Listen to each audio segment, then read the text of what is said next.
Admiral, thank you. Thank you so much for having me. Today, Governor Cuomo signed legislation regarding police reform, including the Eric Garner Anti-Chokehold Act.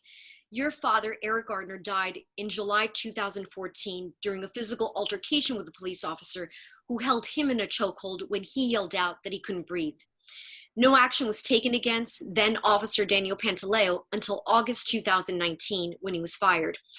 Does today's signing of several pieces of legislation feel like some element of justice has taken place? I feel as though it's a step in the right direction. As I've been saying, my father did not receive the justice that he deserved, but I know that with this piece of legislation, his legacy will live on.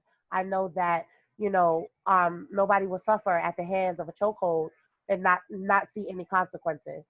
As you said, it's passed law. It's passed now. Governor Cuomo has signed it. It's signed, sealed, and delivered. And in New York State, you will face a felony if you administer a chokehold and restrict someone's breathing. And that's what we've been fighting for. This is the type of change that we need to see to make a change in the world. Protests took place after your father's death. We saw thousands of people across the country come out again after George Floyd's death, when he was held in a chokehold for 8 minutes and 46 seconds. Have these protests been about racism or police brutality? I think the process is absolutely a lot of both because we're actually in a national crisis. We're in a pandemic right now, so there's no sports games, there's no movie theaters, there's nothing. There's nothing to do but to focus on why we're screaming Black lives, why we're saying that police brutality is real, why we're saying that police departments mostly employ like not mostly employed, but a majority of the employed police officers are you know I want to say white supremacists, but that may not be the right terminology. But most police officers, they don't like Black people, and that's just obvious. It's clear. It's blatant. And in my father's situation, and in George Floyd's situation, and Sandra Bland's situation, and also in Mike Brown's situation, it's always a situation where they say they're feared because of they fear for their lives because of the color of our skin, but we're the ones that's losing our lives. People know what they've experienced. For those who have not experienced racism, how do you explain what's been happening across the country? I think that it all comes with educating yourself. For me, I watched the movie Roots in seventh grade, and I had some white students in my class, and I think that it's a part of educating yourself. Like for people who haven't experienced racism, like just because you haven't experienced it doesn't mean that it doesn't exist. So I think people get lost in, oh, I've never experienced that. Like you could be a Black person and never encounter a white person that doesn't like Black people, but that doesn't mean that it doesn't exist. So, movies like Roots, movies like The Hate You Give, movie like, there's a lot of movies, there's a lot of documentaries, there's video, my father's video, Rodney King's video, Sandra Bland's video, Mike Brown's video, Ahmaud Arbery's video, George Floyd's video, there's footage, there's documentation of these injustices that have happened across America. In Florida, Trayvon Martin. And the person who killed him wasn't even a police officer. He was an auxiliary officer. He was the tenant association officer. He was a security guard at most. So it's just like it's it it's always been a blatant disrespect between police brutality and Black and brown communities, and this is where it stops. So this is where we make change. I appreciate the love and the support. With the law has just been passed. Andrew Cares Act has just been passed where it's saying somebody's asking for medical attention, you must give them medical attention. Eric Garner bill says that you cannot use excessive force and you cannot restrict the airways.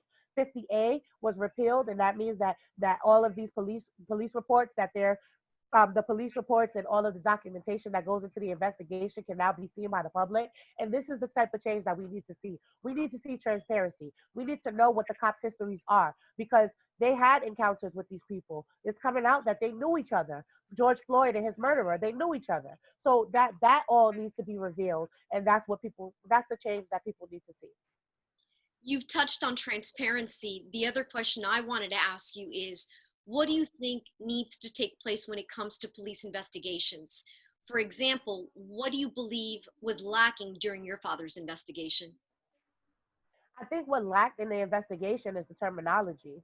I think that I don't know what the federal government investigated. I don't know what their pieces of their pieces of evidence, exhibit A, exhibit B, 1, 2, 3. I don't know exactly what it was. I know that they seen the video. I know that they heard testimony, but this is why we need to know exactly what happened in the investigation. Because if you're telling us, if the CCRB is telling us that they see something wrong enough in Pantaleo to fire him, why didn't the federal government see something wrong and have him federally indicted? So we need to find out what's the disconnect. What is the loophole? What is the window that they're using? So the back door. Like what is that? What is that? We need to know what that is. So right now we're investigating the investigation. That's basically what we're doing. We're repealing 50A is we're going back and we're getting all of those police reports from the day of, police reports from everything, because in the CCRB, what was revealed, one of the officers, Officer Domingo, he reported that Eric Garner was unresponsive when he got there on the first day on 7/17. Now fast forward to August of 2019, he's saying that Eric Garner was responsive, that Eric Garner was alive, and Eric Garner was breathing. You lied and you perjured yourself. So why is he not in jail for lying under oath? So these are the connections that we need to make. So I think that these changes are significant and we just need to do the work. Emerald, thank you so much for your time. Thank you for your activism, Thank you. the level of enthusiasm doesn't seem like an appropriate word, but if it wasn't for that passion that you and so many others have felt for years, but certainly has been expressed over the last few weeks, perhaps change wouldn't be occurring. So thank you. Thank you so much. Thank you.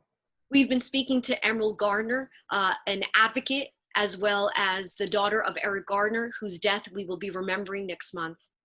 Emerald, thank you again. Thank you. Thank you so much.